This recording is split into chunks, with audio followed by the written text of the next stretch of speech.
पाठ 3 स्वामी विवेकानंद। लेखक है डॉक्टर जगदीश चंद्र। भारत के इतिहास में स्वामी विवेकानंद का नाम अमर है। इस वीर सन्यासी ने देश विदेश में भ्रमण कर भारतीय धर्म और दर्शन का प्रसार किया तथा समाज सेवा का नया मार्ग दिखाया। स्वामी विवेकानंद का जन्म 12 जनवरी 1863 को कोलकाता के एक कायस्थ घराने में हुआ था। उनके बचपन का नाम नरेंद्र देव था। उनके पिता श्री विश्वनाथ दत्त एक प्रतिष्ठित वकील थे। उनकी माता श्रीमती भुवनेश्वरी देवी धर्मपरायण महिला थी। बालक नरेंद्र का शरीर स्वस्थ, सुडौल और सुंदर था। कुश्ती लड़ने, दौड़ लगाने, घुड़सवारी करने और तैरने में उन्हें बड़ा आनंद मिलता था। वे संगीत एवं खेल कूद की प्रतियोगिताओं में भी भाग लिया करते थे। नरेंद्र आरंभ से ही पढ़ाई लिखाई में बड़े तेज थे। वे अपने स्कूल में सर्वप्रथम रहा करते थे। एंट्रेंस परीक्षा में भी वे प्रथम श्रेणी में उत्तीर्ण हुए थे।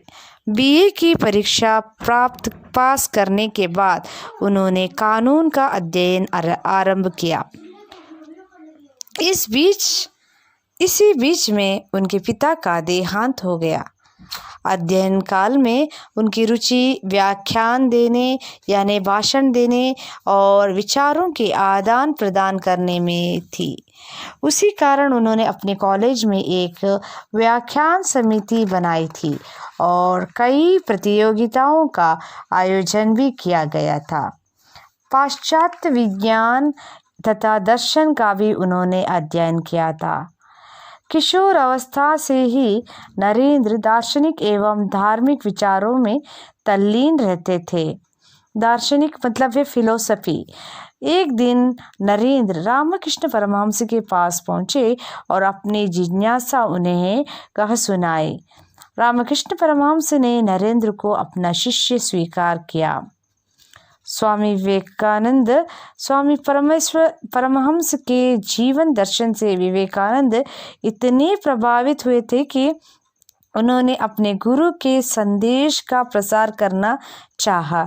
जनता को सत्य की राह दिखाने के लिए सितंबर सन 1893 को वे संयुक्त राज्य अमेरिका गए। उस समय वहाँ शिकागो नगर में सर्वधर्म सम्मेलन हो रहा था। इस महासभा में विवेकानंद ने भारतीय धर्म और तत्वज्ञान पर भाषण दिया। उनका भाषण बड़ा गंभीर एवं हृदयस्पर्शी था। उनकी वाणी सुनकर श्रोतागण मुग्ध हो गए। सुनने वाले क्या है? मुग्ध हो गए। इसके लिए दिया है श्रोतागण। कुछ समय तक वे अमेरिका में ही रहे और अपने भाषणों द्वारा लोगों को त्याग और संयम का पाठ पढ़ाया। इसके बाद वे इंग्लैंड और स्विट्जरलैंड भी गए और वहां उन्होंने सत्य और धर्म का प्रसार कर भारत के गौरव को बढ़ाया।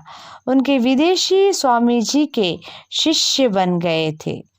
उनमें से कुमारी मार्गरेट एलिजाबेथ का नाम उल्लेखनीय है, जो स्वामी विवेकानंद जी की अनुयायिनी बनकर सिस्टर निवेदिता के नाम से संसार में प्रसिद्ध हुई।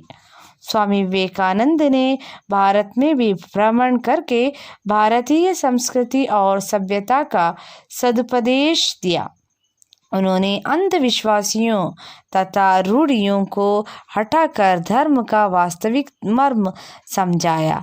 साधु सन्यासी वर्ग को भी उन्होंने शांति प्राप्त करने का नया मार्ग बताया। वह था दीन दुखी जनों की सेवा और सहायता का मार्ग। स्वामी विवेकानंद ने समाज सेवा को परमात्मा की सच्ची सेवा बतलाया। वे स्वयं भी समाज सेवा में लग जाते थे। सन 1897 में प्लेग और अकाल से पीड़ित भारतवासियों की उन्होंने बड़ी तन्मयता से सेवा की थी। समर्थ लोगों को उन्होंने गरीबों की दशा सुधारने का संदेश दिया। इसी ध्येय से उन्होंने कलकत्ते में रामकृष्ण मिशन की स्थापना की। स्वामी विवेकानंद जी ने अज्ञान, अशिक्षित, विदेशी अनुकरण, दास्य मनोभाव आदि के बुरे प्रभावों का बोध कराया। उन्होंने अपने भाषणों द्वारा जनता के मन से हीनता की भावना को दूर भगाने का प्रामाणिक प्रयत्न किया। अपने एक भ्रमण भाषण में उन्होंने कहा था, प्यारे देशवासियों, वीर बनो और ललकार कर कहो कि मैं भारतीय हूँ। अनपढ़ भारतीय, निर्धन भारतीय, ऊंची जाति का भारतीय, नीच जाति का भारतीय, सब मेरे भाई है। उनकी प्रतिष्ठा मेरी प्रतिष्ठा है, उनका गौरव मेरा गौरव है। 4 जुलाई सन 1902 को स्वामी विवेकानंद परलोक सिधारे, लेकिन आज भी उनके कार्य और संदेश अमर है। धन्यवाद।